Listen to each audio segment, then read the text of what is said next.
Hello, everybody, and welcome into another edition. This is Cross Functionality, the show where coaching intersects baseball and softball, male and female, hosted by former college baseball and softball players. Thanks for being with us today on the audio side: Apple, Google, Spotify, Amazon Music, and of course on YouTube, Softball Strength Academy. Watching the show, we do greatly appreciate that. My name is Jim, of course, and let me bring in my co-host, former softball national champion at the University of Alabama, current day renowned national coach, Cassie Reilly-Boccia. Cassie, how are you? Happy Saturday or Wednesday, whenever you're I watching. think it's Saturday. Whenever you're Thanks, Mark. watching, though, but people This are is true. watching That's on right. Wednesday. That's right. So happy Saturday to you, Jim. Happy Wednesday or Thursday or Friday or whenever you're watching this to everyone else. That's right. Now, I'm in my workout attire, so it would make sense that it would be Wednesday. Usually I Sorry. work out on Wednesdays. Okay, we got a great episode today.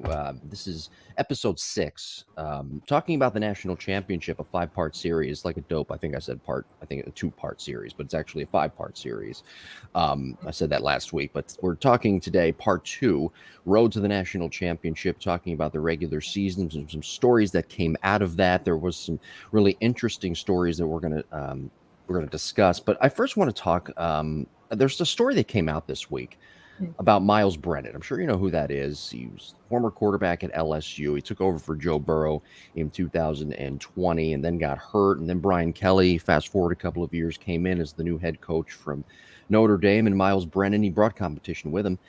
Kelly did. And Miles Brennan has decided to step away from football. I don't think people really understand the severity of this and what student athletes, and again, I emphasize student athletes, go through on a daily basis, especially at some of the highest levels. You were there at the University of Alabama, but when you talk about football and you talk about basketball, there's shows about these teams, about these conferences, and they're constantly being splattered out there, all of their, at times, dirty laundry as well, on national television, national radio, national podcasts. There's a lot of pressure that comes along with being a student athlete. And I'm wondering here, just from your perspective, if Miles Brennan and a bunch of student athletes like him get to a point where they just say, you know what, I think it's best if I just step away because the pressure is just too much.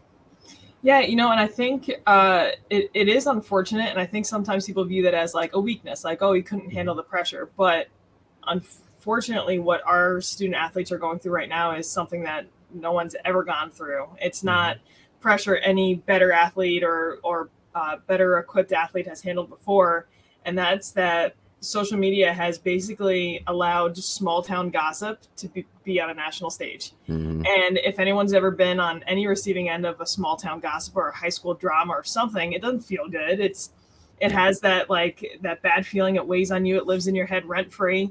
And then all of a sudden, when you multiply that times the national scale, multiply it by the fact that anyone can look up any of your business on your phone, and then all of a sudden you tie your identity so closely to what you're so proud of. Like, yeah, I'm an athlete. Yeah, I get to do this. And you start to realize, like, well, hang on, this is not playing anymore. This is not about football. This is not about going to practice anymore. This has so many other things to it, and that's just not what I want to deal with.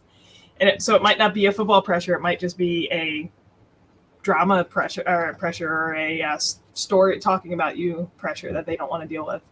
Yeah. That's, again, it's the mental factor of being a student athlete isn't talked about enough. I mean, there's so many.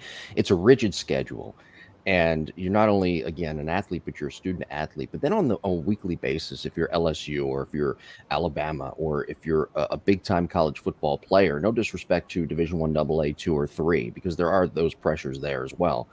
But you're also dealing now with the media on a weekly basis, having to talk to these reporters after games, whether it's a win or a loss. And you know what? I don't know if Saban allows it anymore, but there was, for a really long period of time, he didn't allow, I don't think, freshmen or underclassmen to talk to the media. And I think that's where, I had this conversation with someone the other day. It's not technology that is hurting us. I think media has become really toxic, and I think that's been a hard thing to juggle. But you wake up every day, you bust your butt, you work out in the weight room, you go to extra training. You might be a little hurt and going to the training room, but no one knows it. And then you have a bad practice that's been televised. You have one bad play in a game, and then you're on full blast. And I do think Saban does such a good job protecting his athletes. I do think there are coaches out there that really try to say, hey, you guys don't know anything about what you're talking about right now. They work really hard. He has a 4.0 GPA. He's trying to go to law school, whatever it may be. But yeah, it really, college has been moving this direction for a really long time. It really is that it's just professional sports. And sometimes you're on a bigger spotlight than certain professional sports when you're at the college level, especially when it comes to football and basketball. So you do have to kind of shake yourself and remember this is a 17-year-old kid. This is someone who was living in their parents' house last year. This is, these are not old grown men that are competing right now that we're witnessing. You mentioned GPA in there, and one thing I like that the networks do, CBS is one of the networks that sticks out to me that does this on a weekly basis during the football season. ESPN, I'm sure, ABC, they do it too. They highlight a student's GPA and that student athlete and what they're doing in the classroom as well, just to kind of shed light on, hey, this is still, even though it's big money deals, I know that I think the Big Ten just sold their television rights to, I think it was Fox maybe, and somebody else, CBS, I think, for, I don't know, $300 million. These guys are still, and gals, of course, student athletes who are trying to excel in the classroom.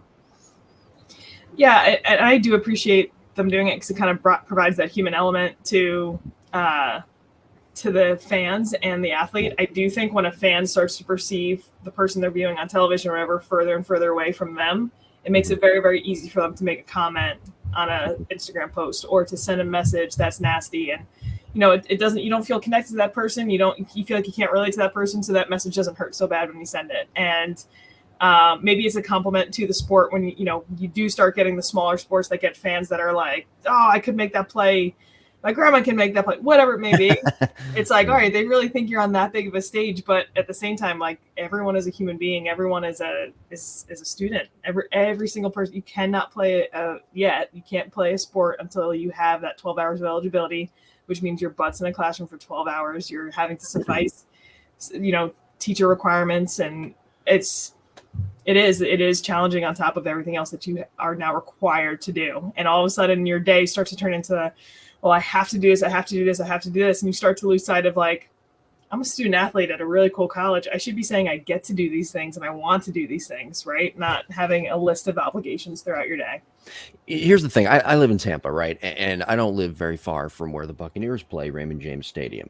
And announcers, I hear it every Sunday during the football season. I hear it during the baseball season as well. We're trying to humanize. Bryce Harper last night, the Phillies broadcast was talking about his recovery from his injury, and he was taking batting practice. And they started to go off about Bryce Harper a little bit and just kind of, it's called character development, but it's really hard if you're a fan to relate to these guys. And for me, again, I'm driving by the stadium here in Tampa and I'm thinking, I can't believe Tom Brady plays there. I can't believe that Tom Brady, in a way, I can't believe that he drives these roads. It's very hard to relate to these guys, but it's easier to relate to college athletes because of all the extracurricular activities that they have going on with the GPA and trying to, the academic All-Americans, and you were one of them, of course, at one point. So yeah, I agree with you completely, 100% that these athletes, it's when they're being televised and the spotlight is on them, there's a chance to humanize them more. And then sometimes that pressure really gets to them. Yeah, no, it's always going to be a struggle. It's always going to be tough. And I do hope that like, people can kind of place criticism and empathy. And like, I think fans feel this conflicting aspect where they're like, well, I want to be able to support my team, but that means I'm allowed to criticize them. And now they have a voice to do it too. So yeah, it is, I think what you're going to start to see at the NCAA level is the same type of support that professionals have, where it's like, hey, this is training on how to deal with media. Here's training on how to deal with social media. Here's training on how to deal with fans that you encounter when you're trying to be a normal student, right? Because that's the other thing. It's like, hey, they're missing out on so many things. Have them try to be a normal student from one time and go to a bonfire hosted on the quad. And then you get people being like, well, they should have been working harder. They should have been doing this, and this, prepping for the game, not staying up late. Like, yeah. So we'll see. We'll see where it goes with college athletics. But I hope it does start to turn back more to, it's like, they're kids. They're 17, 18, 19, 20-year-old kids. A couple of weeks ago, we talked about NIL and the deals that these athletes are now getting. and how that might affect college athletics going forward. One thing here to know with Miles Brennan, and this was tweeted by Darren Rovell, who covers sports business. He tweeted, quote, in regards to Miles Brennan, he didn't play a single game since signing, but NIL deals can't be based on performance, so he keeps all the money. And some of his endorsement deals, Miles Brennan, came from Raising Cane's, Smoothie King, Gamecoin, among others. Smoothie King's the only one I know about.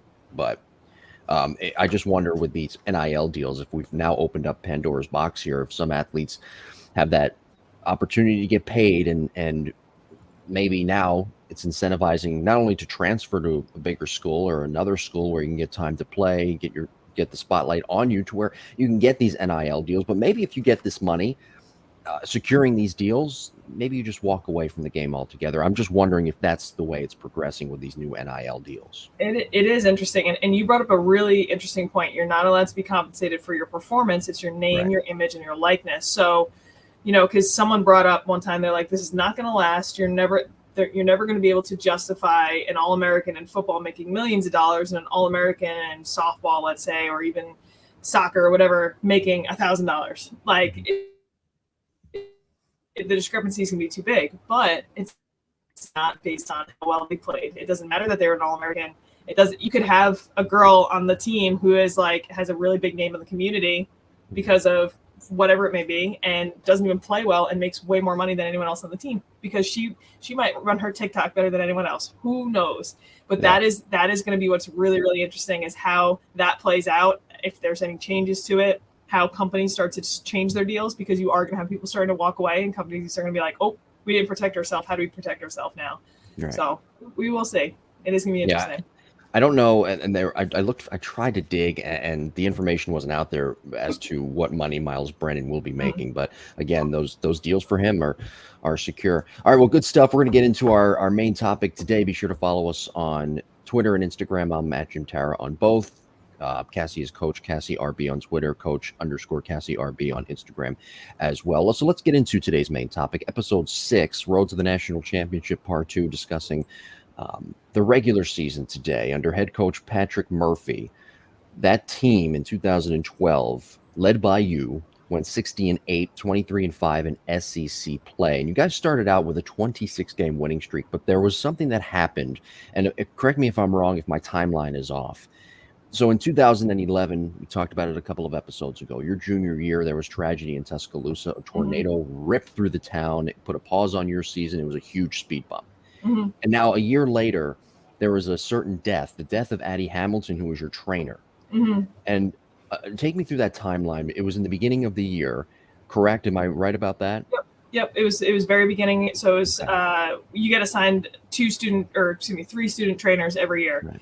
Right. So we have our actual athletic trainer who's working with us, and then there's the 3 student trainers. And we were about to go on our first trip to Mobile, Alabama. That was our first weekend we played. And if anyone was in the training room at the time, that Addie almost she's like, man, I have a really bad headache. And she kind of went limp on the table for only about 10 seconds. And then she was fine. And everyone was like, all right, that was weird. She's in the hospital, got some testing. And the whole time she's texting us when we're on the trip. She's like, I'm doing fine. Everything feels fine. Kick butt this weekend. And, she ended up having this brain tumor that it's a brain tumor that grows really, really fast. When it shows symptoms, it's usually too late. But the last we heard on Saturday was that she was going home. She was going to get some rest. She had surgery Monday, and then she passed that Sunday. So that's how fast that had happened. Talk about an 18-year-old, 19-year-old who's part of your team. But I think one of the coolest things Murphy does is called Affirmation Bag Week. And the week leading up to the first game of the season is always Affirmation Bag Week. He explains what an affirmation is, how, it's not just a compliment. It's not like, oh, you have nice hair. It's like you're really trying to affirm someone's behavior. You're really trying to showcase how much you appreciate something that they do. And so everyone gets their own brown bag. It's, if you walked in, you'd think it was a kindergarten room, right? So everyone gets their own brown bag. It goes on the windowsill. And this is everyone in the organization, coaches, trainers, managers, support staff, everyone, including the players. And there's all these little pieces of scrap paper on the table. And so throughout that first week, you go and you write an affirmation about every single person in the program. So when you're done, when you grab your bag and you're about to go play in your first game of the season, you have 26, 30, however many little pieces of paper of people just that are around you every day saying like, hey, I so admire your work ethic and how you come out before practices or whatever it may be. And it could be long, short, anonymous, not, but Murphy made sure Addie had that bag in the hospital and she was getting testing done. And I just think, what more could you ask for to have some, like, you know, the people you spent the last 90 days with prepping for season, and you're reading exactly how they feel about you.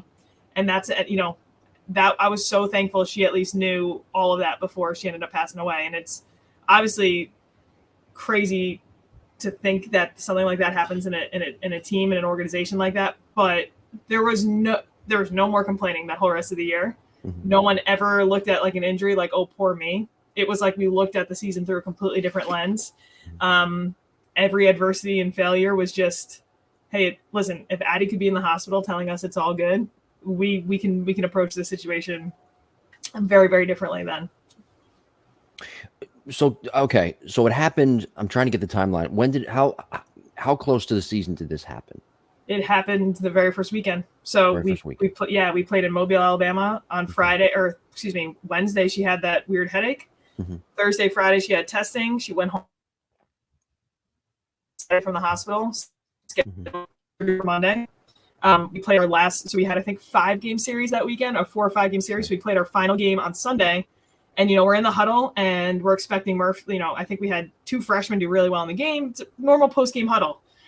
And Murph, you know, kind of came into the huddle and was like, he was so somber. And I was like, what's going on? And that's when they had given us the heads up that she had passed that day.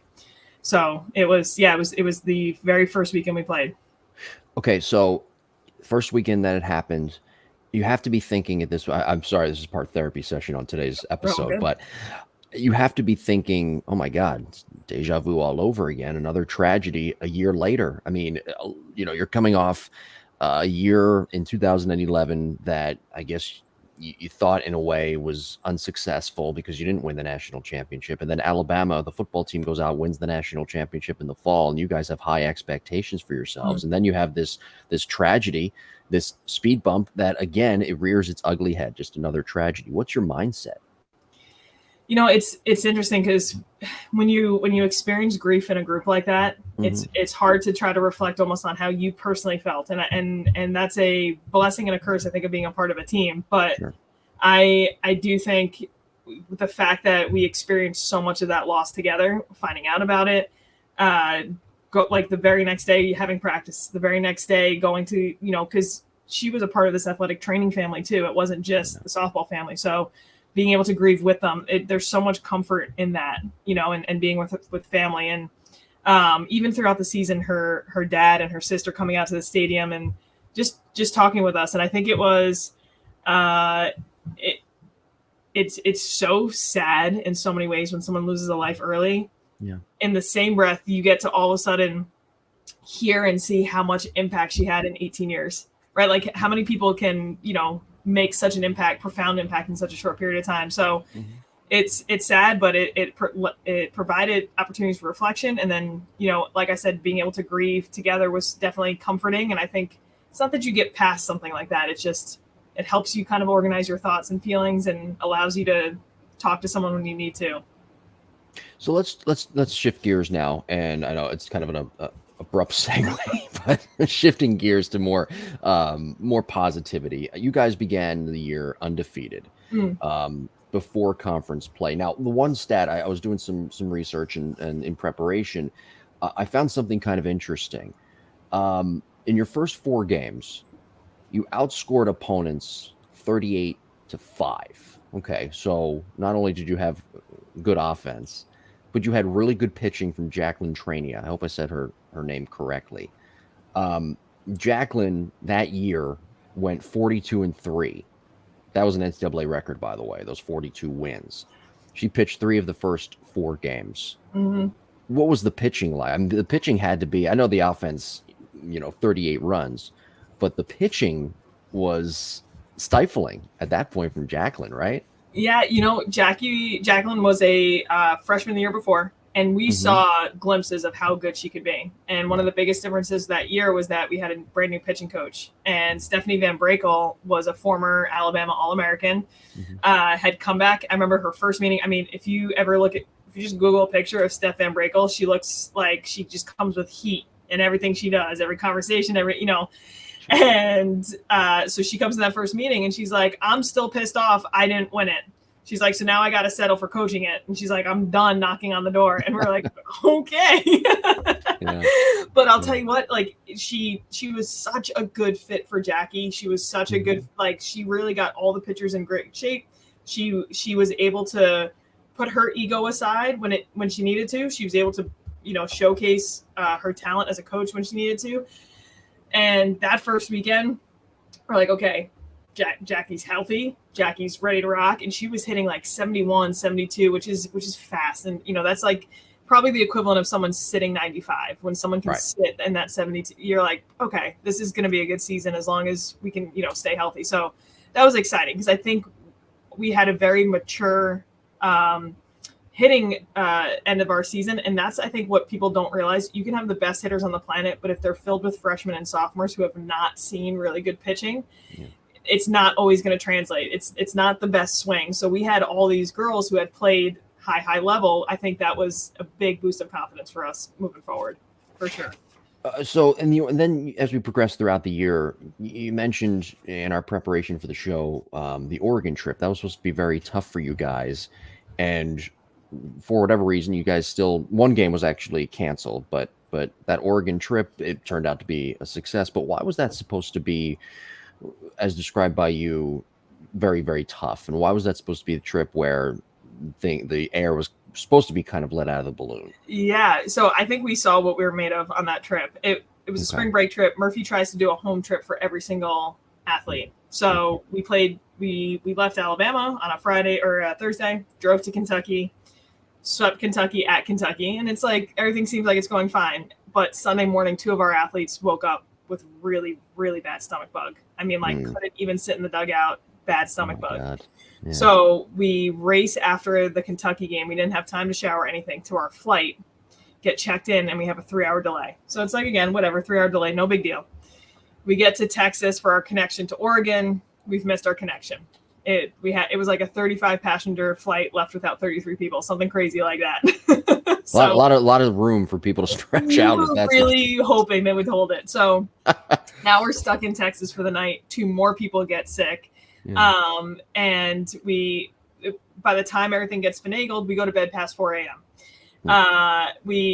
Next day, flights get confused. We end up on 2 different flights out to Oregon. And anytime you travel East Coast to West Coast, you're in airports, flights, like it's just a little bit of wear and tear on your body. You're already not sleeping a lot. We get to Oregon, it starts snowing, which was like a very strange thing. So we had to drive 2.5 hours in a snowstorm on a bus. Again, go to bed past 4 a.m. 2 nights in a row. 2 more people get sick. So now we're down to I felt like we were like a skeleton of a team, and we have to play the number 4 ranked Oregon the next day. So we've had 8 hours of sleep in 2 days. Yeah. And I remember I overheard my coach saying to the assistant, he's like, I can't even be mad if we lose today. Right. But we end up beating them. And I remember us thinking okay, that team is probably going to make a run for the World Series. And if we can rally a win in these types of situations, it was one of those things where I've played on other teams where people would have complained and been miserable the entire time. And the fact that we had an enjoyable trip, despite all the craziness, we beat a really good team. Those were really good signs. To me, I was like, okay, talk about, hey, where's this team have to be at a certain time in the year in order to know we're going to be successful? That was a pretty big indication to me that I was like, all right, everyone could have complained every step of this way, and nobody did.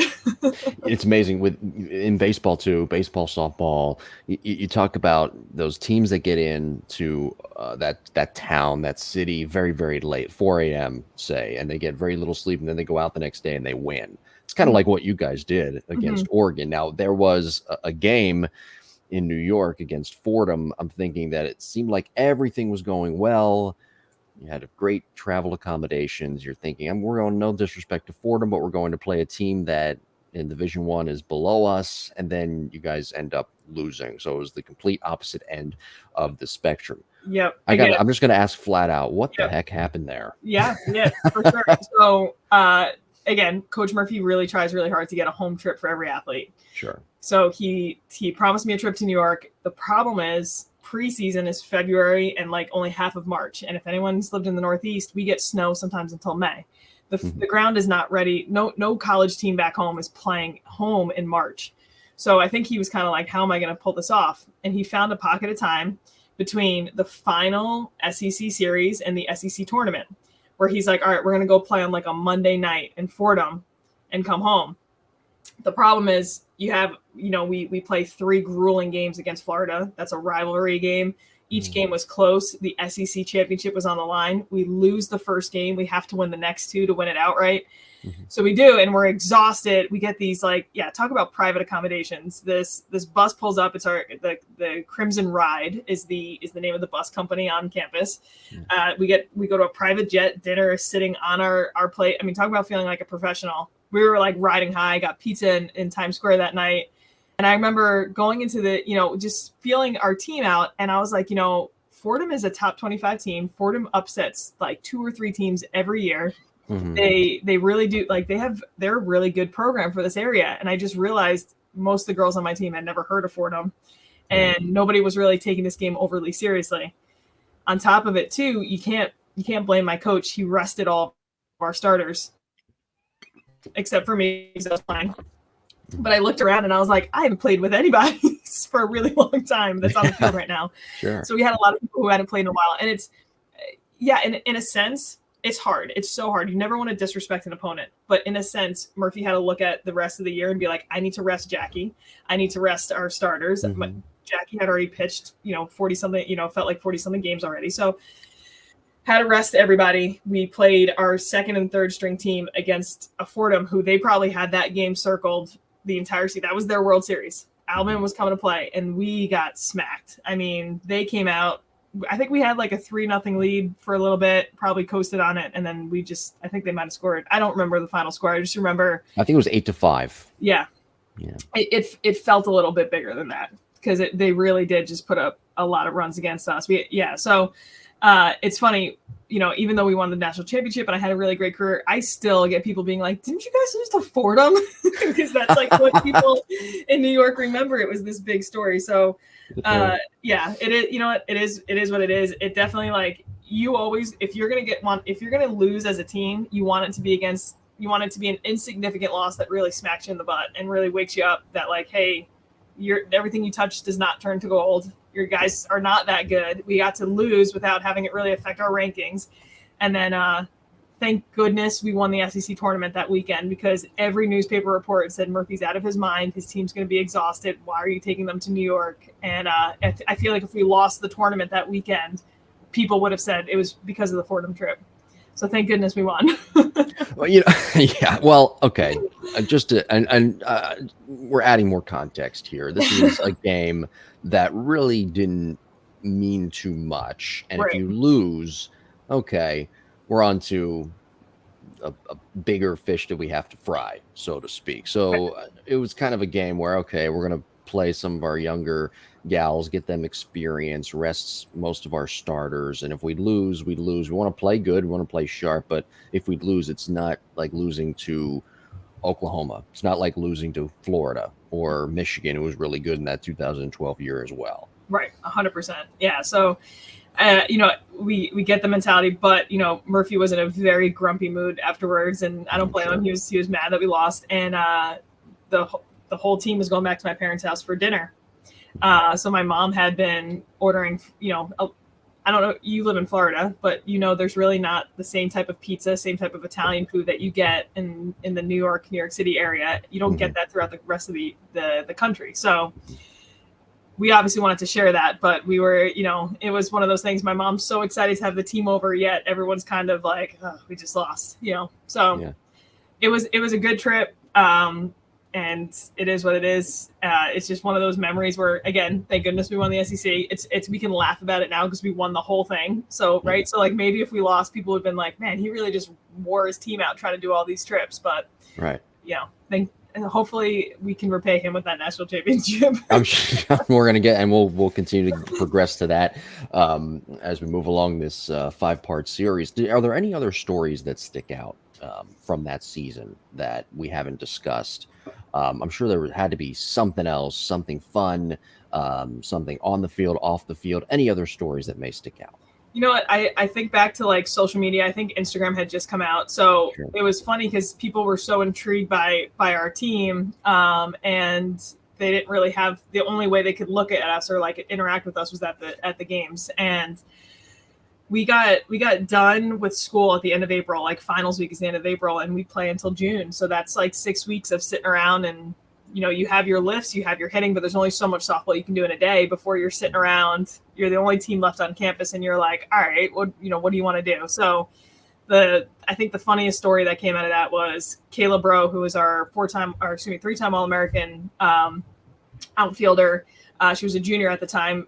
She had a flip camera. Do you remember those flip cameras? Yes. It was like before iPhones had any good quality cameras. Yeah. And she went around and she would make like music videos essentially. And it was just, you could tell, like, I don't know, when people are like, oh, did you guys party? Did you guys do whatever? And I'm like looking at our field of this choreographed dance. And I'm like, no, we didn't do any of that. We did silly things like this to pass the time. But again, I think we just enjoyed being with each other. And that's very evident in a certain video in a certain national championship game that we'll talk about too down the line as well. How did you feel personally after that regular season ended going into the SEC tournament? That was, for how much I had been riddled with back pain, that was probably the best I had ever felt going into playoffs. Much to my mom's dismay, we actually planned my injections. So it was like, even if you weren't in pain, you were still going to get a preventative injection. And I think that probably was the best plan. That was the healthiest I think our team was all around. Personally, swing felt really, really good. Felt like my, as a hitter's eye, when you're seeing the ball really well, those are all really good signs.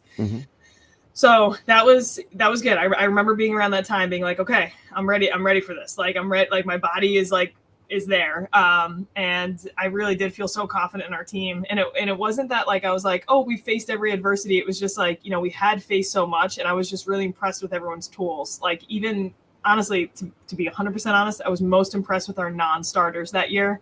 Because if anyone's going to complain, if anyone's going to kind of fall off and get disinterested, it's someone who's working really hard and then not starting or not playing. And they found another position for themselves. They found other ways to contribute. They truly enjoyed everyone's company, and there was no rifts. And I appreciate that more than anything. Well, let's go with that. What lesson would you say for people out there, college athletes who aren't playing as much? What can they do to contribute positively?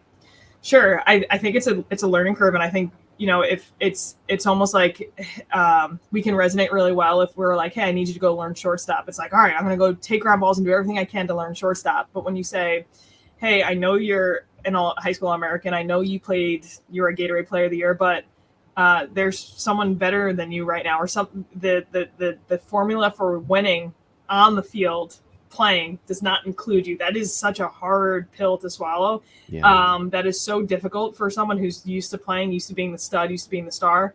So the same energy that would go towards like, hey, I need you to learn a new position on the field, you need to learn a new position in your new role now. So maybe you start studying how to pick pitchers. Like how valuable would it be if you're like, hey, I'm pretty sure she puts her knuckle up on a changeup, or you're trying to watch on the field and you're like, you know what, they have a hole when we have runners on first and second, and we show bunt, they crash first and third, and shortstop doesn't covers third. We have this big hole at short. We could probably do a fake bunt swing. So, things like that. You become such a student of the game. You try to learn the game as much as possible, and then you try to constantly ask yourself, what can I do to help my team today?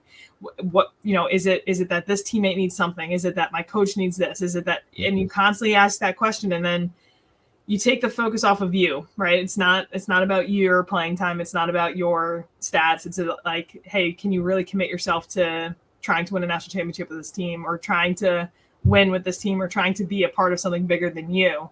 Then I think it becomes a lot easier to find those opportunities to help. Feel free to correct me here, but I think that if you're a college athlete, Division 1, 2, or 3, and you're not playing as much or getting as much playing time as you'd like, that's an opportunity there to learn how to evaluate. Because if you want to work in professional athletics, work in professional baseball, male or female, you've got the opportunity to almost like scout your opponents, look for certain things. Mhm. A chance to learn the actual game that'll help you later on in your career once your athletic playing time is up. That's a great point. Absolutely. And I think so many times people, they look at this adversity and they're like, oh, and they get deflated when it's, Yeah. Ryan Holiday has this awesome book. He talks about the obstacle is the way. He's like, if you're constantly just trying to blow past times of adversity and be like, all right, I'm just going to get to the next peak. I'm just going to get to the next peak. You're going to get to it and not be able to enjoy it because you just trained yourself to blow past the moment you're in. And so many times we think we should be here and we're here. We're actually below it. We are exactly where we need to be especially when adversity hits, especially when a challenge is in our way. And if we view it as that, we're probably going to be able to go through that and come out the other side a little bit better than just trying to blow past and be like, oh, I need to get to my perceived ideal, not what is actually happening on a day-to-day. Such a great point. That's why it's so hard for athletes who experience that second death. I think that's why athletes just continue to play because they have this goal in mind, this mountaintop they want to reach, and they feel like they never reach it. I think it's part of the reason Tom Brady is still playing. He still hasn't reached that imaginary mountaintop, even though he's won 7 Super Bowls. Right. So maybe that's not his mountaintop, right? Yeah, everyone's definition of success varies so much, and it is interesting. I think the dichotomy of a male and female team is even more interesting when you talk about that success. Mm-hmm. I think what I just described is like letting your ego go to the side and saying, hey, this is not about my playing time or my stats, is a lot easier to cultivate on a female team, probably a lot more difficult to cultivate on a male team, not just because of ego, but like, guys have an opportunity to earn big money post baseball. Softball doesn't. Like this was it, and so our definition of success was having an opportunity to celebrate a national championship, and a guy's definition of success might be, well, I'm trying to make it to the pros, and that's hard to manage, I think. Well, we're going to talk about that in later episodes as well. The athlete's death. You guys know, you knew, and then again, no disrespect to these professional softball leagues that have come out, but for the most part, most of you know when the expiration date will be on your athletic career, and you knew that it was creeping up at that point. Once that regular season ended, it was right around the corner. Yep. Yeah. It was looming. I thought I had this like elixir. I thought if we won it, I would never feel bad about not playing. I had this we'll ride off in the sunset, it'll be fine. That's not true. Regardless if you win or lose, you're gonna miss it like crazy, and you have to go through that. But yeah, I was under this delusion that I could like elude that horrible feeling of taking the cleats off for the last time. But certainly helped. Definitely helped to win your last game. Well, we will be discussing post-career in this 5-part series for you. We'll be discussing the national championship game, that final game where there was a slight rain delay and you guys had to manage to come back and win that game. We'll be talking about that in this series as well. Next week, part 3. Be sure to subscribe to the show, Amazon Music, Apple, Google, and Spotify and Softball Strength Academy to watch the program. Email us, JimboPodcast21 as well, with any of your questions, concerns, comments, criticisms, jimbopodcast21@gmail.com. Next week, talking about the SEC tournament, but also talking about the super regional NCAA tournament as well. That'll be a lot of fun. I'm sure some great stories will also come out of that. You had some really tough opponents, but yeah, guys fared pretty well. Yeah, indeed. So I'm excited. I get it. It's been 10 years, but I get excited talking about this, and then hopefully someone listening can get something out of this that they learn and they can take with them and applies still to today's game. Yeah. So that's episode 7 next week. Great job this week. Do you have anything to promote? No, just same social media platforms we've been talking about. YouTube, Softball Strength Academy. Look for clips of this podcast on not just our TikTok for Softball Strength Academy, but our Instagram, Softball Strength Academy, and then Coach_Cassie RB on Instagram, Coach Cassie RB on Twitter. Perfect. And don't forget the Lab Epstein Hitting podcast this week, talking about contact but little power. What happens there? You have contact, but you don't have much power. You're a hitting gal. What's Hopefully going you're on quick. there? Hopefully you can be quick to the ball with a higher average then. That's right. That's right. Well, thank you everybody for listening, watching episode 7 next week. We will talk to you then. Have a great week.